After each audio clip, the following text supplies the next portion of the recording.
right, happy Wednesday, everybody. It is good to virtually see you here tonight for our Bible study. And hopefully, you guys have had a good week. Had a great Sunday, obviously, with our family day and the opportunity to have service outside all together. And then the barbecue lunch and games, all that stuff afterwards. Had a great time. And congratulations to Steve Marquis and Jen Bailey on bringing home the Cornhole Championship this year. And it was a lot of fun. I couldn't believe it when I looked out there and saw all those different cornhole sets all being played on at the same time. So it was pretty neat to see and just be able to look across and see what God's doing in our church. Hopefully you're able to meet some folks maybe you didn't know before or didn't know well before Sunday. And just a good opportunity to be able to get around each other. This Sunday, we'll be back at our two services at 9:30 and 11. So come out to one of those. There's no need to register or anything like that anymore, obviously. So 9:30 or 11, we'd love to have you and worship with you as we continue in our Created series. This Sunday is Father's Day, and so I'll have a special message addressed to dads as well as a gift, a treat for you afterwards, dads, to be able to enjoy and just say thank you. And just a special day to be able to worship together on that day as well. And other announcements, I'm trying to think. Vacation Bible School is coming up next month. If you're interested in like dates for all these things, there's a page on our website, newhopect.com/summer. Or if you just go to newhopect.com, there'll be a button at the top called events, and that has all the dates for things happening this summer. Okay, so VBS, I just want to tell you, is the 19th to the 23rd of July. So just about a month away from that. Pastor Justin will start letting us know some information about that. I think there should be a sign-up sheet for those that want to work in VBS or volunteer to serve. I think that list will be I think it'll be there on Sunday, if not the next Sunday. And then we'll have registration probably online for the kids to be able to be involved in that as well. And so always a great week. But all the other events and things like that are listed there. Don't forget, not this Sunday, the 20th, but the following Sunday, the 27th, we'll have our next family table service, and we'll have an opportunity for us to be gathered back together that evening. And that one's just going to be called a night of worship. We're going to get together. Our worship team's been working really hard on just a night for us to gather together and just worship the Lord together. And I think it's going to be a really special thing. So don't miss it on that Sunday. I think we normally do this at 5:30 or 6. So don't quote me on the time, but something like that on Sunday, June 27th. We'll also have a missionary on that day too, Seth Stokes, will be with us that Sunday as well. I think his wife's name is Nicole, if I'm remembering properly. But they'll be with us on that Sunday. They're going to the island of Vanuatu, which is off the coast, I believe, like Papua New Guinea region. I could be wrong, but really looking forward to getting to know them better and presenting them to our church family as possibly a missionary partner for us. And so a lot of good things happening. This Sunday, Father's Day, the gifts will be back in Created series, 9:30 and 11. And then the week following, we'll have the missionary guest as well as the family table service. Okay. So 2 Samuel 15, I do want to give just a couple more weeks in our David series, just kind of draw some final applications for us. And 2 Samuel 15, we're kind of going to bounce around between chapter 15, 17, and 19. And we're going to look at a really important stage of David's life and some people that were there to support him through it. I don't know if you've heard of the name Samuel Taylor Coleridge. Samuel Taylor Coleridge was a genius. He was really melancholy, though, but he was a genius. He was born in 1772 in England, and his brilliance really kind of shone at an early age. By the time he was in his early 20s, he penned the literary masterpiece, The Rime of the Ancient Mariner. He published it in a book of poems with his good friend William Wordsworth. They titled the collection Lyrical Ballads, and critics considered that to be a landmark in English literature and kind of the beginning of 19th century romanticism. A lot of early success for him, but despite that, his life didn't fare so well. By the time he reached 30, he had begun using opium to temper the pain that he had. As a result, he became addicted and desperate. In time, his once happy marriage fell apart, and his longtime friendship with Wordsworth kind of began to deteriorate around some quarrels and arguments. He was gripped by his addictions. He was kind of at the pit of his life, and he's now without family or a friend. He wrote about it, and he said, "This was a grief without a pang, void, dark, and drear." In 1816, he came across a physician named James Gilman, who came to his aid and managed to help him control his addiction. Eventually, the poet renewed his friendship with Wordsworth and came to an understanding that was friendly with his ex-wife. His room at Highgate, where he lived, became a center for literary celebration. And by the end of his life, they called him the sage at Highgate, was entertaining a regular stream of eager disciples and friends. He was a man of great talent, but even greater troubles. He understood the value of what friendship was. In one of the poems he wrote to kind of reflect on his journey called Youth and Age, he wrote this line: "Friendship is a sheltering tree. Friendship is a sheltering tree." Like those huge green trees whose leafy branches give us shade from the sun, friends provide refuge when life beats on us, when adversity comes. Everyone needs the shelter of a good friend. And that does not exclude David. In this kind of chapter of David's story, we're going to see him during the period just before and just after his son Absalom dies. And he's in desperate need of shelter, in desperate need of friends to protect him from the life he is in. I think we'll learn some valuable lessons about friendship for us as well.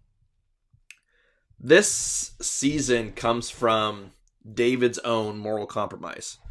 So I think David needed shelter for a few different reasons. He needed it personally because he was really messed up in guilt from the sins he had committed, from his adultery, from murder.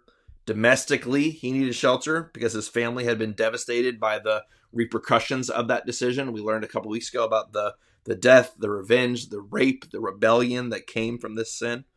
Politically, he needed shelter because he was losing control of his kingdom from his ambitious son Absalom, who was trying to take control from him. 2 Samuel chapter 15, verse 2 kind of shows us this. Verse 2 says, "Absalom rose up early and stood beside the way of the gate, and it was so, that when any man that had a controversy came to the king for judgment, then Absalom called unto him, and said, Of what city are you? And he said, Thy servant is one of the tribes of Israel.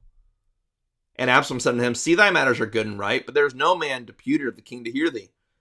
Absalom said moreover, Oh, that I were made judge in this land, that every man which hath any suit or cause might come unto me, and I would do justice. And it was so, when any man came nigh to him to do him obeisance, he put forth his hand and took him and kissed him. And on this manner did Absalom to all Israel that came to the king for judgment. So Absalom stole the hearts of the men of Israel. So Absalom sits at the gate, and everyone that wants to come see the king, Absalom says, Oh, he's too busy for you, but if I was king, I would hear you. And he starts winning their hearts over to him. He's undermined his father's authority. And he takes the next step now in his plot.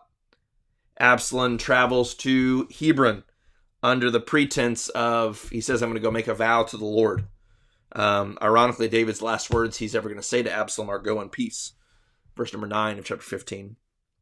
From Hebron, Absalom sent spies throughout the country to quietly spread the conspiracy.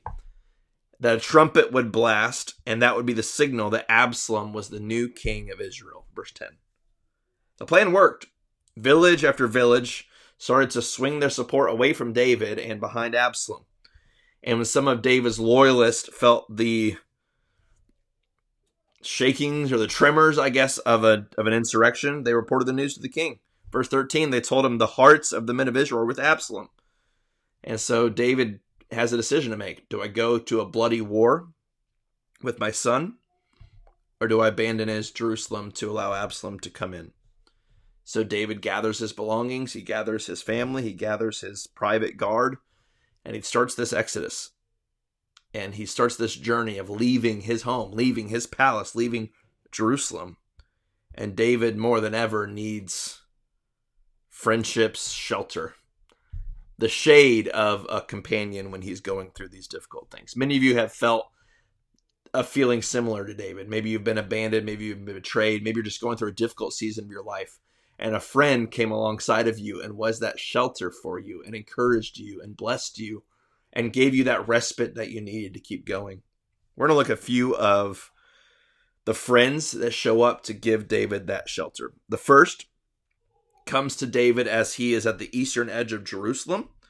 And it's there, right as he's letting his company cross the brook Kidron, that he noticed someone he didn't expect to see. It's Ittai the Gittite. Ittai was a Philistine, official from Gath who had recently defected to Israel. He was already kind of displaced. So why would he involve his family and his men in more uncertainty by choosing to follow David? Look at verse number 19. Then said the king to Ittai the Gittite, wherefore, where are you going with us? Return to your place and abide with the king, for thou art a stranger and an exile. Whereas thou camest but yesterday, should I this day make thee go up and down with us, seeing I go whither I may? Return thou, and take back thy brethren. Mercy and truth be with you. The king basically tells him, hey, just go back home, man. It's okay. It's okay. Why would you displace your family to journey with us? Go back home. And in stark contrast to the countrymen of Israel that betrayed David, Ittai vowed his loyalty. Verse 21. Ittai answered the king and said, as the Lord liveth, and as my lord the king liveth, surely in what place my lord the king shall be, whether in death or life, even there will thy servant be. That's a friend, right? When everyone else has turned away, there will be a few who will say, I'm with you. I'm with you. You can count on me to the very end. I'm with you. One might even be a person from Gath. Someone who had used to be your enemy, but has come first circle to become your friend. It's obvious here, blood doesn't always guarantee friendship. It's David's own son who's become an enemy, while ironically an enemy, the Philistine, has come to become his friend. So Ittai shows up. Following Ittai and his men were the priests, Zadok and Abiathar, and a company of Levites that carried the Ark of the Covenant. That's in verse number 24. The Ark symbolizes God's favor, which surely was with David and not Absalom. But David wasn't comfortable making that assumption. He asked Zadok and Abiathar to return the ark and wait for God to act. Verse 25. The king said to Zadok, carry back the ark of God into the city. If I shall find favor in the eyes of the Lord, he will bring me again and show me both it and this inhabitation. But if he thus say, I have no light in thee, behold, here am I. Let him do to me as seemeth good to him. David here is again showing his heart for God, saying, I don't want to assume that God's presence, that God's promise, that God's favor is with me. Take this back. If it's God's will, I'll go back to it. And if not, God will do with me what he wants. For Zadok and Abiathar, they're two faithful supporters of David. For them to return to Jerusalem might have meant hardship, might have meant death. To walk back into Jerusalem carrying the thing they had just taken from Jerusalem. But in verse number 29, we see no argument. Zadok and Abiathar carried the ark of God again to Jerusalem, and they stayed there. So he's got these friends. Ittai shows up. Zadok and Abiathar show up. And now David's kind of crew can finally cross this brook of Kidron.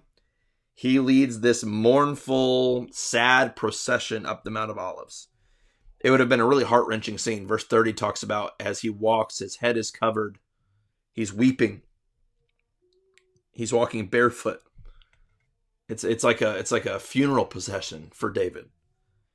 Waiting for him at the summit of the Mount of Olives was a man named Hushai, the Archite, wearing signs of empathy. Verse number 32 says he had a torn robe. He had ashes on his head. This guy, Hushai, was a servant. He was an advisor. He was a friend to David, and he planned to accompany him in this exile. But David has another plan in mind for this guy.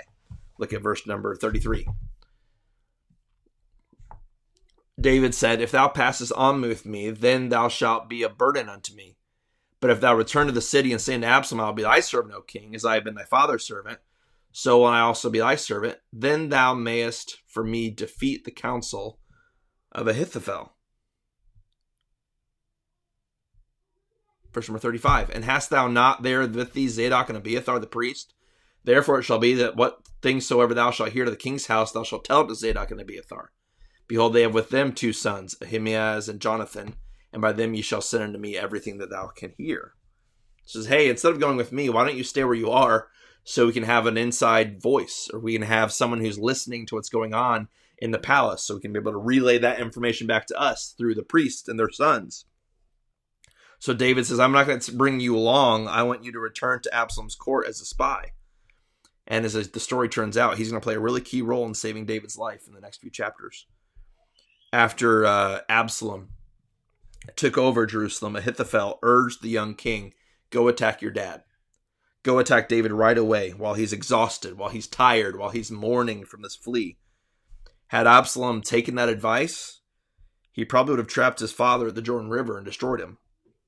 But as God planned it, Absalom followed Hushai's advice, where we see in chapter 16, where Hushai tells Absalom to wait before attacking. Verse 14, look at it with me. Chapter 16, verse 14. Sorry, chapter 17.